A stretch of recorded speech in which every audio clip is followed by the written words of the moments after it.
أعوذ بالله من الشيطان الرجيم بسم الله الرحمن الرحيم الحمد لله الصلاة والسلام على رسول الله ثم اما بعد السلام علیکم و رحمت الله و برکاته. برادران و دوستداران زبان عربی، الحمدلله که ما و شما از کتاب بدان، از کتاب صرف گرامتیک زبان عربی 15 درس گرفتیم و امروز درس 16 را به سمع شما برادران و دوستان خواهیم رسانید که این درس 16 آخرین درس از این کتاب بدان می باشد ان شاء الله.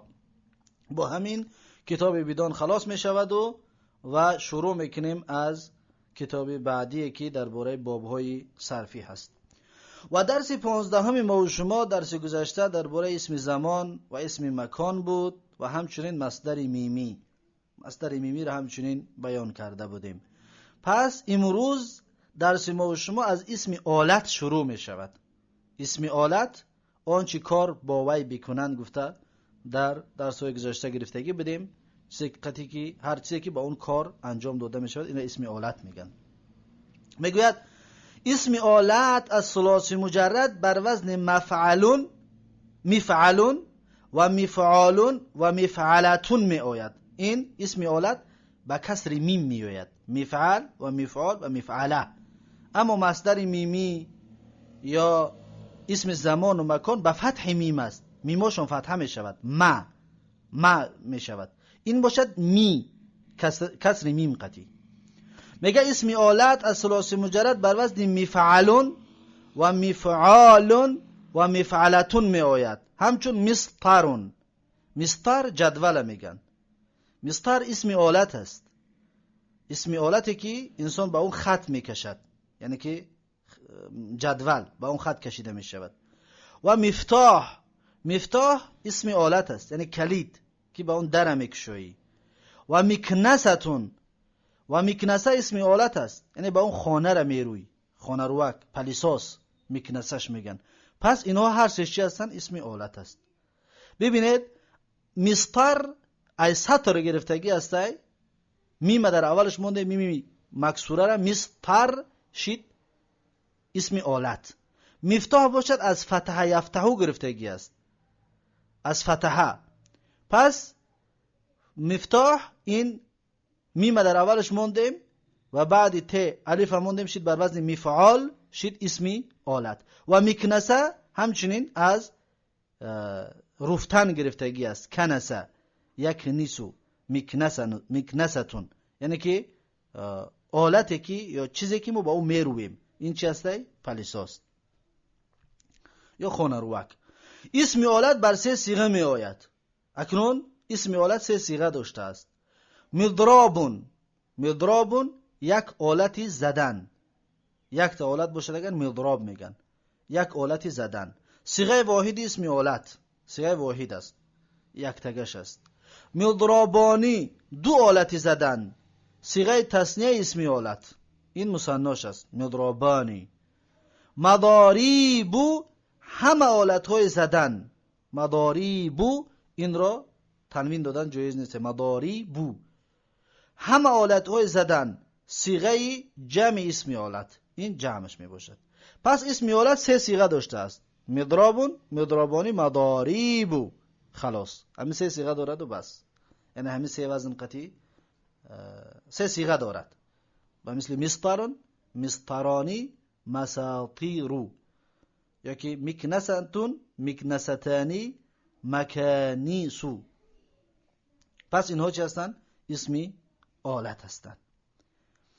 بعدش اسم تفضیل، آخرین چیزی که از اون 12 اشتقاق هایی که عرب گفتیم از مصدر 12 چیز اشتقاقش میکند، 11 اسم آلت بود و 12 اسم تفضیل بود. اسم آلت و اسم تفضیل. اسم تفضیل میگه بر 6 صیغه می آید. اسم تفضیل بر 6 صیغه می آید. 3 مذکر را بود و 3 مؤنث را بود، یعنی 3 تاش مذکر است و 3 تاش مؤنث. اون 3 که مذکر را بود اضربو، یک مردی زننده تر. در تاجیکیش ما گفتیم در آخرش تر همراه میشد، میگفتیم که مثلا اعلم عالم تر، اعظم بزرگتر، اکبر کلانتر. انمی در آخر ترجمهش تر همراه که میشه همین اسمی چی میگن؟ تفضیل. صیغه واحد مذکر اسمی تفضیل. پس اضربو یک مرد زننده تر صیغه واحدی مذکر اسمی تفضیل است.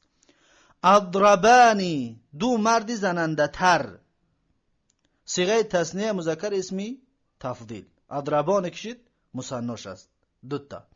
اضربون همه مردان زننده تر این جمعش است. اضربون همه مردان زننده تر صیغه جمع مذکر اسمی تفضیل. پس این سه تا مذکر بود. اون سه که مؤنث رو بود اما میگد اون سه مثال یا اون سه صیغه که برای مؤنث است. یکمش ضربه. ضربه یک زنی زننده تر. ضربه یک زنی زننده تر صیغه واحده مؤنث اسمی تفضیل هست. صیغه واحده مؤنث اسمی تفضیل هست. ضربیانی دو زن زننده تر دو تا باشد اگر چی میگن؟ ضربیانی دو زن زننده تر صیغه تثنیه مؤنث اسمی تفضیل. ضربیاتون همه زنان زننده تر صیغه جمع مؤنث اسمی تفضیل. پس این جمعش می باشد که ضربیاتون یعنی همه زنهای زننده تر. پس این بود درسی اسم تفضیل و همچنین با همین کتاب بدان به آخر رسید و کتاب بدان تمام شد با فضل و کرم الله تبارک و تعالی با 16 درس. و یک بار این اسم آلت را گفتیم به سه صیغه دارد و مثل مفتاح، مفتاحان، مفاتیح. و اسمی تفضیل باشد 6 صیغه دارد. 3 تاش برای مذکر بود، 3 تاش برای مؤنث. 3 تا مذکر و مثل اضربو، اضربانی، اضربون. و 3 تا مؤنث باشد ضرب، ضربیانی، ضربیاتون. یا مثلا ما شما میتونیم که فعل ها را به همین وزن بکشیم میگیم که اکبرو یعنی کبیر، کبیر کلان، اکبرو کلانتر. اکبرو، اکبرانی، اکبرون، کبرا، کبریانی، کبریاتون.